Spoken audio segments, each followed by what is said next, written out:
বন্ধুরা, এখানে ছেলেটি বাইকে বসে খাবার খেতে খেতে ফোনে কথা বলছিল। খাবারটি রেখে সাইডে গেলে পাগল মেয়ে এসে খাবারটি নিয়ে যেতে লাগে এবং ছেলেটি ঘুরে তাকালেই মেয়েটি খাবারটি রেখে আবার সেখান থেকে চলে যায়।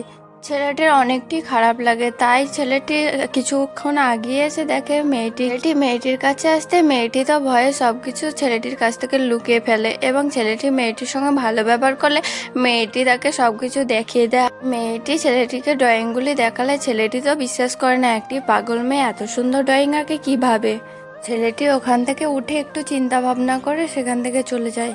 দিন ছেলেটি মেয়েটির জন্য অনেক খাবার নিয়ে মেয়েটিকে অনেক খাবারগুলি দেয় এবং মেয়েটি খেতে লাগলে সে ফোন বের করে মেয়েটির এই অদৃশ্য কাণ্ডটা সোশ্যাল মিডিয়ায় ছেড়ে দেয়। দিন ছেলেটি খাবার নিয়ে এলে মেয়েটির আর খোঁজ পায় না। 2 বছর পরে মেয়েটি ভালো হয়ে যায়, তাই সে ছেলেটির কাছে আসে। ছেলেটিকে এসে মেয়েটি বলে, তুমি ওই দিন ভিডিও করার পরে আমি নিজেকে চেঞ্জ করতে পেরেছি, থ্যাংক ইউ। মেয়েটি খুশি হয়ে মেয়েটি ছেলেটিকে প্রপোজ করে আর ছেলেটি বলে, আই এম সো সরি, আমার বিয়ে হয়ে গেছে। তো স্যাড লাভ স্টোরিটা কেমন লাগলো? ভালো লাগলে একটা সাবস্ক্রাইব করবে, আর কে কোথা থেকে ভিডিও দেখছো অবশ্যই কমেন্ট সেকশনে কমেন্ট করবে।